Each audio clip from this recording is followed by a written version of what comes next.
Pemirsa, di tengah sorotan tajam publik soal makan bergizi gratis, Menteri Keuangan Purbayayudi Sadewa mendatangi kantor Badan Gizi Nasional di Jakarta Pusat untuk mengecek penyerapan anggaran. Pemirsa, salah satu tujuan kehadiran dari Menteri Keuangan Purbaya adalah untuk mengecek realisasi belanja Badan Gizi Nasional. Menteri Keuangan Purbaya ditemani sederet pejabat Kemenku, diantaranya Dirjen Strategi Ekonomi dan Fiskal Febria Kacaribu, serta Dirjen Anggaran Luki Alfirman.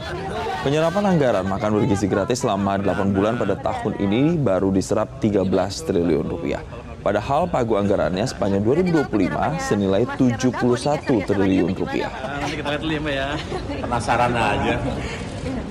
Kalau misalnya ada penambahan dana lagi kan tahun depan juga naik, itu gimana? Seperti apa sih BGN, seperti apa? Kamu belajar bukan ini. Perdana ya, Pro? Perdana.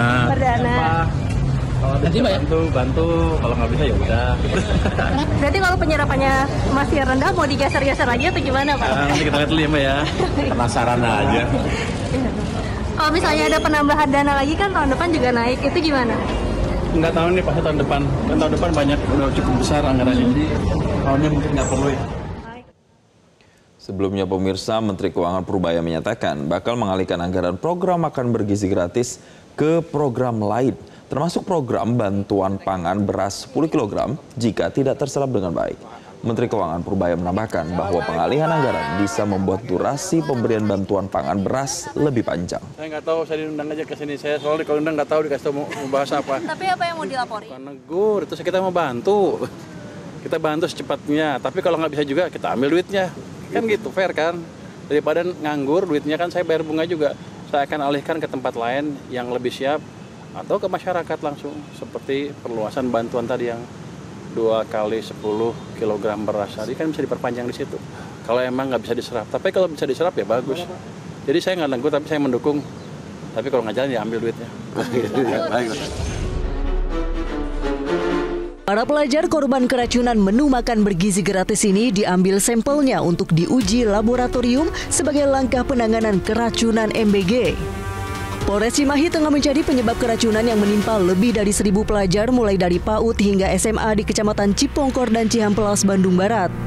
Bareskrim juga turut mengasistensi penyelidikan kasus keracunan MBG di beberapa daerah.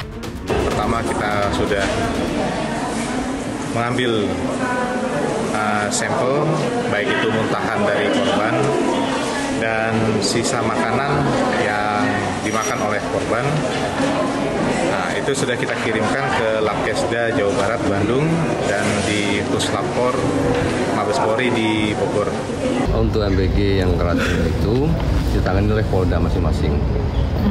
Ya, Polda, Polres masing-masing. Kita melakukan asistensi proses penanganannya supaya kita bisa dapatkan fakta untuk keamanan pangan itu sendiri. Keamanan bagaimana proses keamanan, menjaga keamanan makanan yang akan disajikan. Sebelumnya, Wakil Ketua DPR Sufmi Dasko Ahmad meminta aparat menginvestigasi kasus keracunan MBG dan meminta Badan Gizi Nasional serius menyikapi kasus keracunan ini. Nah, tentunya kita meminta kepada MBG untuk menyikapi hal ini dengan serius, dan lalu kemudian kita juga meminta kepada APH untuk juga ikut melakukan investigasi lapangan. Sementara itu, kasus keracunan MBG dinilai bisa masuk ranah pidana menyangkut adanya unsur kelalaian. Nah, jadi ancaman karena kelalaian menyebabkan sakitnya orang, ya maksimal ya, ancaman maksimalnya adalah 5 tahun. Nah, karena itu menurut saya seharusnya dalam program ini semua pihak harus bekerja dengan sungguh-sungguh dan teliti, karena bukan apa-apa, makan itu kan sangat berpengaruh terhadap kehidupan manusia. Nah, karena itu dia tidak bisa sembarangan gitu ya disajikan, tetapi harus ada quality controlnya. Kepala Badan Gizi Nasional Dadan Hindayana menyatakan telah menonaktifkan sementara sejumlah SPPG yang diduga memicu kasus keracunan hingga investigasi selesai.